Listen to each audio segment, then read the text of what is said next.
Hey, what's up, everybody? A little bit different today. I'm actually here in the apartment. It's after work, waiting until the fiance gets home, and gonna be talking wedding stuff. So just kind of burning some time here.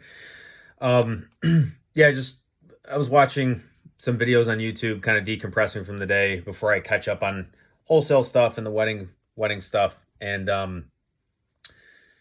I came across a video, and it was a sports card guy, right? And I'm not going to say who it was. And he was talking about how, and he framed it as a little bit like clickbait, but basically said in so many words that it's a problem. Like, you know, all these different sports card, like primarily like sports dominated shows are turning into just like primarily Pokemon, right? Where it would be like normally 80-20, like 80% sports, 20% Pokemon.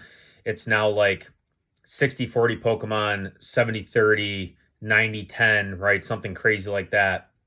And now he's talking about, different events and things like that, and how like now they have to they have to basically make sure they have Pokemon packs for kids to open, or else they're just not going to be happy, right? So I think it's stuff like that when I see that, and I hear those kinds of things, and I see those kinds of videos, and I see that kind of feedback from people, that I feel like we're still in the organic demand category right now, and I realize that things are kind of crazy, and stuff is nuts, and there's a lot of inorganic demand. Like there's plenty of inorganic demand, but like at the same time, I think if a lot of that inorganic demand leaves, I think that we're still going to be okay. Um, and this isn't me saying or trying to justify being in this hobby, but it makes me, I guess it comforts me in a way to know that like kids are still going nuts for this stuff. It's completely overtaking um, just other areas, right? And it's like, getting that exposure, right, to other people, and it's still kind of wild to me. Like the guy was kind of going through it. He was kind of going through like the the whole like market and modern product and stuff, and he couldn't really believe it, and he said he's kind of late to the game and stuff, and I think it kind of like boggles my mind that there's still people who don't really understand what this hobby is, and like the massive snowball and the amount of mass that is behind this thing. um it's just wild to me that a lot of people just haven't taken the plunge, taken a look at it, put aside the stigma that it's like, oh, it's not sports, it's a trading card, it's Pokemon, right? Like Pokemon's not cool, like we grew out of that, it's for kids.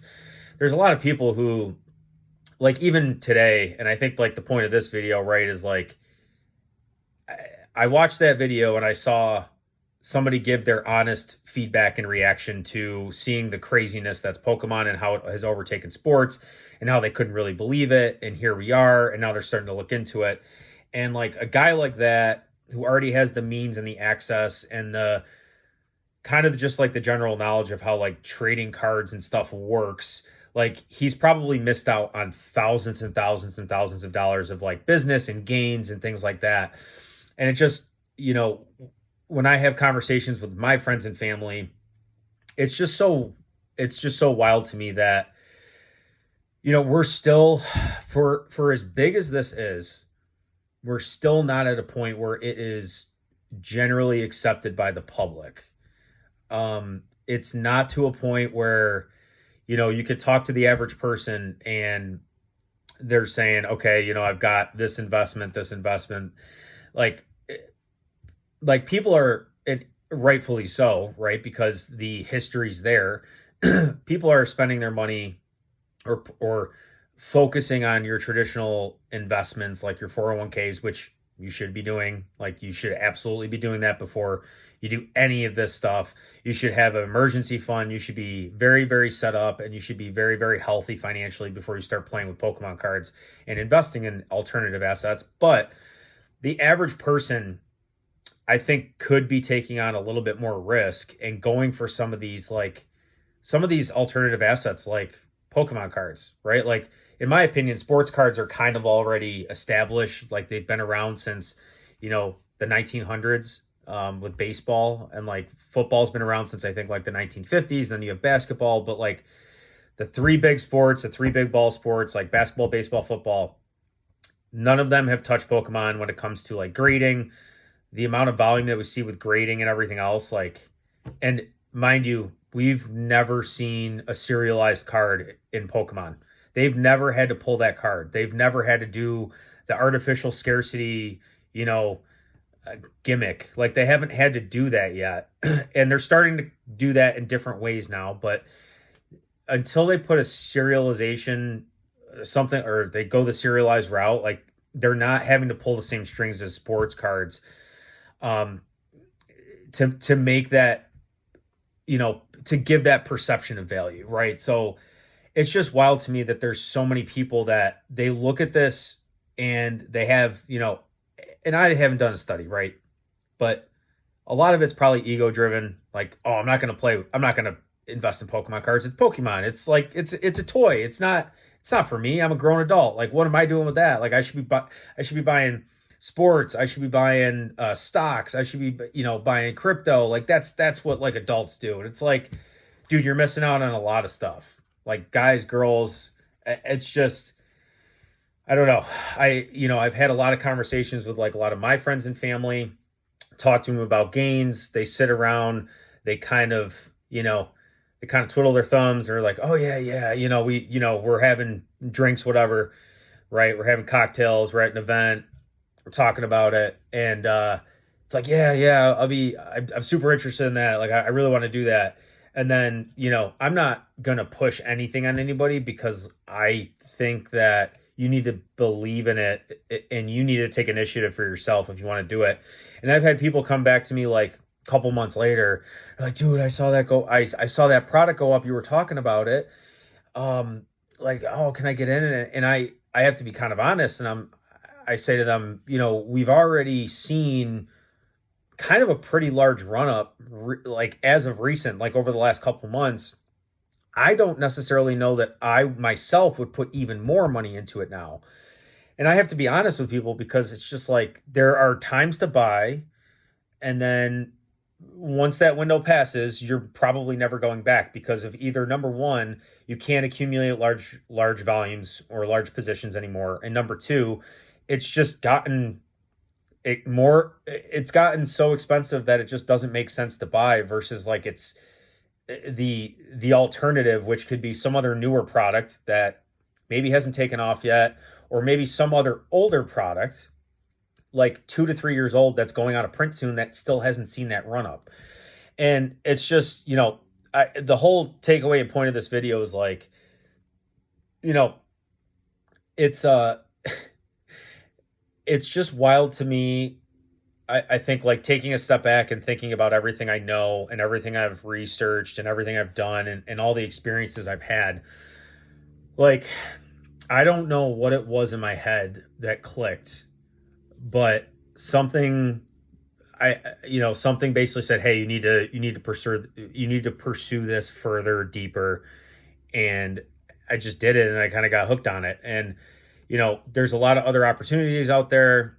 Like, to that same point, I probably could be more invested in like AI stocks, crypto, quantum computing stocks, like stuff like that, which I'm definitely looking at diversifying after I kind of get through this wedding, right? And kind of can settle down and refocus and figure out like what the next moves are.